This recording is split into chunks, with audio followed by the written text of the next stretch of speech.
Xiaomi, which is one of the biggest tech companies, just released its brand new flagship phones, the Xiaomi 14 series, which is essentially the first device to come inbound to the Snapdragon 8 Gen 3, just literally hours after Qualcomm announced their Snapdragon 8 Gen 3. Xiaomi already had it slapped at the back of their devices. Now, here's everything you need to know about the Xiaomi 14 series. Starting with the build quality of the device, it has a glass back, aluminium frame, and the glass front. It has a Corning Gorilla Glass Victus, which will probably survive some major falls. And its weight is a 223 grams for the Xiaomi Mi 14 and then 230 grams for the 14 Pro. It has an IP60 water and dust resistant up to 1.5 meters for 30 seconds. It equally has dual SIM carriers, a nano SIM or a standby SIM if you want, and an eSIM. So you can either get the nano SIM, an eSIM, or the dual SIM. As for the display type, it has an LTPO AMOLED display with HDR10+ support. And get this phone can hit a peak needs of 3,000, which is literally the highest on any smartphone. It equally supports Dolby Vision and can clock up to 120 Hz refresh rate. Its size is 6.73-inch display, which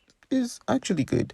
Its resolution is a 1440 by 3200 pixel, and its protection, it's been protected by the Xiaomi Longjing glass, which from their testing should survive more durability tests. Now it runs on Android 14 and HyperOS, which is Xiaomi's own operating system, and the Qualcomm Snapdragon 8 Gen 3, as I earlier mentioned, which is a 4nm processor. The Snapdragon 8 Gen 3 kind of performs the A17 Pro Bionic chipsets by its multi-core performance, and slightly dragging in its single core. Snapdragon 8 Gen 3 is having a lot to offer, and you definitely don't want to miss out on it. Now, it doesn't support SD card, but hey, it does make it up with its internal storage, having a 256GB base model and topping or maxing up with 1TB option. And that's huge, but check out the RAM. It comes in at 12GB of RAM with the base model and a 16GB of RAM for the top tier model. Now, in terms of the camera spec sheet, this device houses a triple camera sensor, a 50MP wide angle lens with laser autofocus and an optical image stabilization, another 50MP telephoto lens with equally optical image stabilization at 3.2x, and a 50MP ultra wide lens with an autofocus. Featured at the back also is Leica lens, dual LED,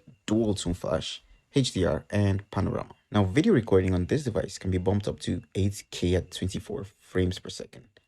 This is huge, but it's only supported with HDR, while 4K at 2430 or 60fps gets HDR10+ support. Now that's it for the rear cameras. Now for the selfie camera, it houses a 32MP wide angle lens, a single camera sensor, and its video recording is capped at 4K 60fps. It has Bluetooth 5.4 enabled, and it has a Type-C charging port. Now, it equally features under-display optical fingerprint sensor, which is not new, but yeah, it's kind of typical. And its battery is capped at 4,880 mAh battery, which is pretty decent, owing to the fact that you get a 120 watts wired charger, which can charge your phone from 0 to 100% in 18 minutes, as claimed by Xiaomi. And it has a 50 watts wireless charging, which can charge from 0 to 100 in 40 minutes, still as advertised. Now, for the colors of this device, it comes in black, silver, titanium, and green. And pricing option, well, it's priced at 650 euros. With all these spec sheets being mentioned, don't you think the device is a bit too low for it? Well, I guess this is literally all the spec sheet for the Xiaomi 14 series. Would you buy or would you skip?